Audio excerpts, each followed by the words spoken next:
Every man should watch this. Never do this with a younger woman if you're an older man. Stoicism. There's a reason you clicked on this video, and it's not about dating advice. It's about dignity, about presence, about not losing yourself while trying to be seen by someone who hasn't lived half of what you've lived. If you're an older man engaging with younger women, whether casually, romantically, or socially, there are common traps that will make you look desperate, weak, or completely unaware of your value. You've probably seen it happen before. The man who tries too hard, who becomes the emotional dumping ground, who bends himself into someone he's not just to feel liked. It's not only unattractive, it's tragic. But there's a better way, a stronger way, a stoic way. In this video, we'll explore how to deal with these situations from a position of power, not performance. Based on principles of Stoic philosophy, we'll show you how to lead with grounded masculinity, not insecurity. You'll learn the 10 most common mistakes older men make with younger women, and how to avoid each one by embodying clarity, control, and purpose. Because the truth is simple, you don't need to become more like her. You need to become more of yourself. One of the most common mistakes older men make is attempting to match a younger woman's lifestyle, energy, or cultural identity. They try to speak her slang. They change how they dress. They act overly enthusiastic about trends or topics they don't truly care about. This might seem harmless, but what it really communicates is insecurity, a lack of self-definition. When you try to become her, you betray who you are. You have something she doesn't: experience, gravity, calm, wisdom earned through failure. And the more you try to be youthful, the more you dilute those strengths. You turn yourself into a caricature, into a follower. Stoicism teaches us to stay anchored in who we are, to live in accordance with our nature, not to perform, but to embody. If you're 45, be 45. Don't dress like 25. Don't chase validation through mimicry. A younger woman isn't looking for a man who mirrors her. She's looking for a man who reflects what she's not yet, but might want to become. She wants contrast, not similarity. The older man's edge is stillness, not speed, depth, not noise, clarity, not chaos.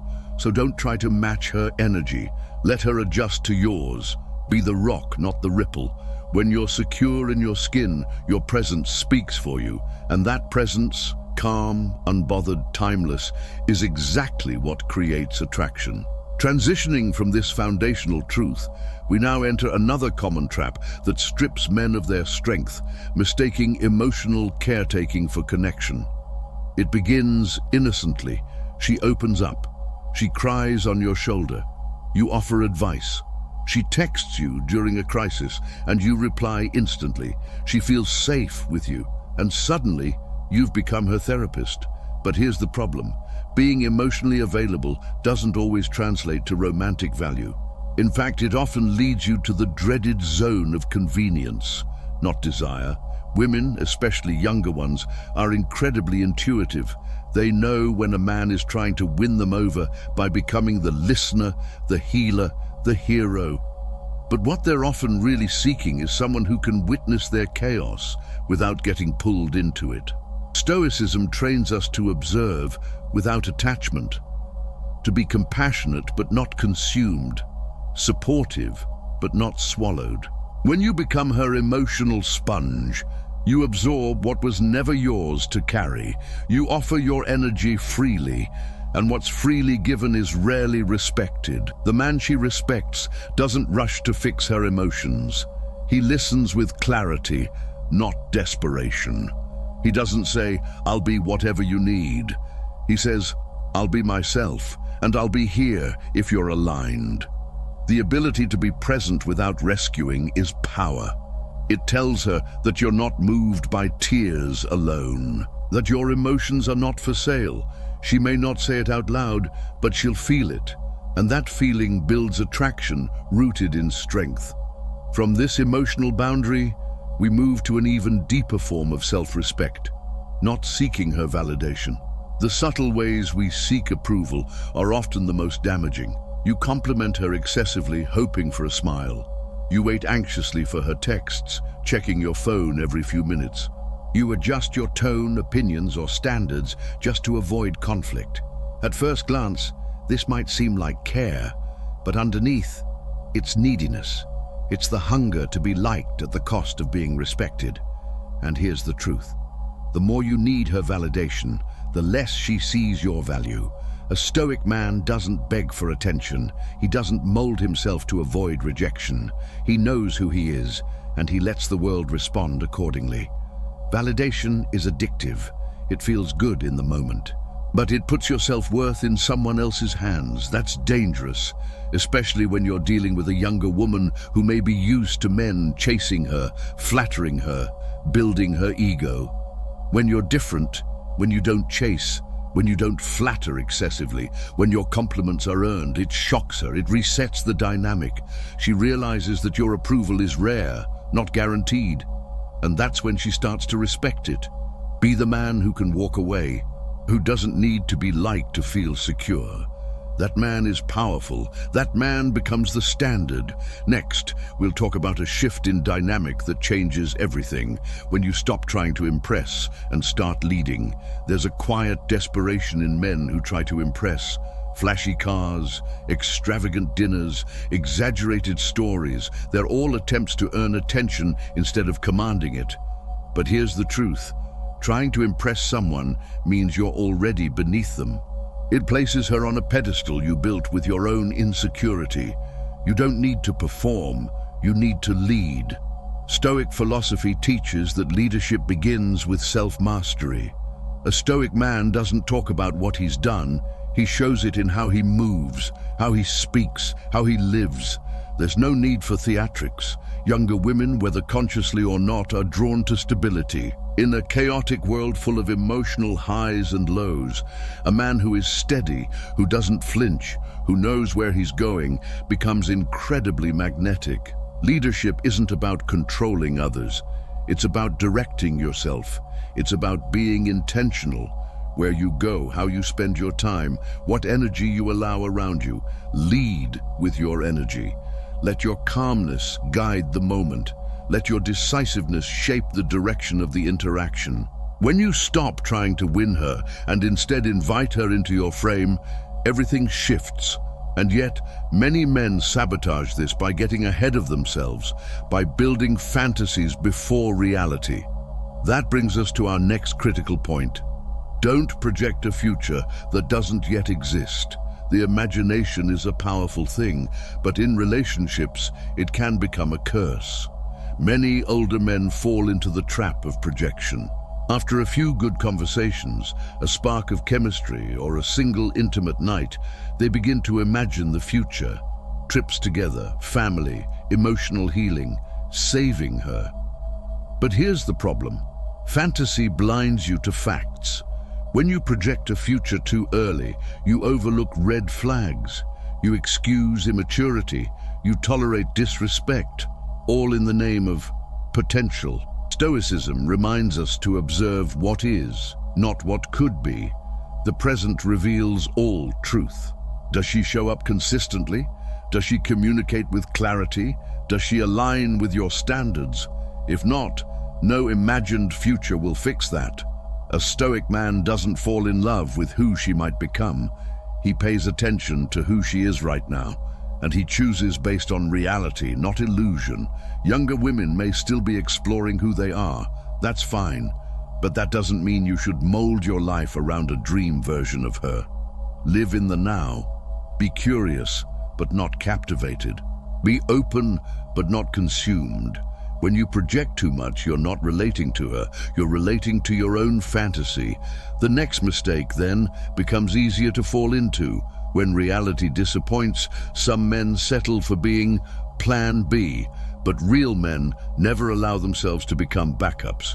When a younger woman is unsure of what she wants, she often keeps several doors slightly open. And if you're always available, always replying instantly, always saying yes, you might unknowingly become one of those doors, the backup. the emotional filler, the safe guy she turns to when the others disappear. It starts small. She disappears for days, then suddenly texts you late at night. She doesn't make time, but expects your time. She gives little, but takes much. And if you allow this, you're training her to devalue you. A Stoic man isn't desperate for attention. He values himself first. He gives access only to those who earn it consistently. If she only comes around when she's bored or heartbroken, she's not choosing you, she's using you. Let her feel your absence. Let her notice the difference between you and the men who chase her. Let her realize you're not a convenience. Respect is built through selectivity, through boundaries, through the quiet refusal to be someone's second option. And that self-respect comes from having a deeper anchor, your mission. So next, we go to one of the most vital lessons. Never abandon your purpose for anyone. A man without a mission becomes a man without a center. And when an older man begins orbiting around a younger woman's world, he gives up the very force that once made him magnetic: direction. You start skipping workouts, delaying projects, spending money you wouldn't normally spend, all in the name of quality time or making her feel special. But here's the truth: she didn't come to you because you were aimless. She was drawn to your structure, your confidence, your purpose, and when you abandon that mission for her, you lose yourself, and she loses interest. A Stoic man places his purpose above his pleasures. He doesn't stop growing because someone enters his life. He continues his path, and either she aligns or she doesn't. If she's the right woman, she'll respect that. She'll support that. She may even be inspired by it, but if she tries to pull you away from your mission, it's not love, it's distraction. Your time, your energy, your ambition, these are sacred. Never hand them over casually. Next, we address one of the hardest but most essential traits a Stoic man must develop: emotional stability when tested. Because whether conscious or not, she will test you. Women test men to feel their strength. Not physical strength, but emotional steadiness. She might be moody, challenging, even irrational at times. Not because she wants to destroy you, but because she wants to feel you. And if every mood swing she has becomes your new direction, you've already failed the test. Stoicism teaches us to remain unmoved by external noise, to observe without becoming reactive, to let emotions flow around us, not through us. If you become her emotional puppet, if you're constantly adjusting who you are to keep her comfortable, you lose her respect. The man she craves is a man who can say, "I hear you, I understand you, but I remain who I am." Be calm when she's chaotic. Be grounded when she's spinning. Don't punish, don't panic, just be still. She doesn't want control over you. She wants to feel your frame is strong enough to include her without crumbling. That's what makes you a rock. And from that inner stillness, we move to a common mistake that disguises itself as generosity, overgiving in exchange for attention. You might think that generosity will win her over. Lavish gifts, constant compliments, doing things for her before she even asks. But beneath that impulse is often a quiet belief that your value must be proven through action rather than presence. The truth is, when you try to buy attention, you confirm that you don't deserve it naturally. Women, especially younger women, are used to men trying to impress with things: dinners, trips, flowers, money. It doesn't move them anymore. What does move them is a man who seems completely whole without them. A man who gives nothing but presence and still becomes unforgettable. You don't need to overextend to be appreciated. You don't need to flood her with attention to make her stay. When you command attention with calm, with subtlety, with energy that doesn't beg, it hits differently. Stoicism teaches containment, the art of doing less but meaning more. When you give sparingly, each gift means more. When you speak less, your words carry more weight. When you withhold your world becomes intriguing. Don't buy her time. Don't earn your way into her life with things. Let your silence speak. Let your boundaries intrigue. Let your energy draw her closer, not your wallet. And when she does come closer, don't give her all of you. Make her earn your depth. Let's talk about that now. As an older man, you carry something rare. Experience, depth, stories that could teach, wounds that shaped you, lessons you didn't just read, but lived. And yet too many men give all of this away at once, believing that vulnerability equals connection. It doesn't. Not always. When you pour your soul out too soon, it can overwhelm her. It can cheapen your own story. Worse, it can go unappreciated. Wisdom should be revealed slowly. Depth should be earned. A Stoic man knows that not every listener is worthy of every truth. He chooses when to speak. He chooses what to reveal. He doesn't hide, but he filters. Let her show consistency before she hears your battles. Let her show maturity before she holds your heart. Mystery isn't manipulation. It's filtration. It's how you protect the sacred from the shallow. Let her be curious. Let her wonder what you've seen, what you've overcome. And when the moment is right, when she's shown presence, not performance, open your world, piece by piece. The depth of a man is a treasure. Don't bury it. But don't display it like a trophy either. Now let's bring all of this together and close with a final reflection. We've covered 10 principles, 10 ways to stop chasing and start leading, to stop performing and start embodying, to stop seeking and start standing still. Because in the end, the Stoic man is not trying to win anyone. He's trying to remain himself, no matter who enters or exits his life. With younger women, the temptation to adjust is high. To be more exciting, more agreeable, more giving. But true strength is in stillness, in presence, in the quiet refusal to bend for attention. She doesn't need a man who mirrors her. She needs a man who grounds her, who listens without absorbing, leads without controlling, gives without expectation. That man becomes unforgettable, not because he chased, but because he stood. So remember, don't shrink your age. Don't sell your soul. Don't rush to impress. Be the rock. Let her earn your depth. And above all, never abandon your mission. Because the woman who's truly meant to walk with you will find you on your path, not outside of it.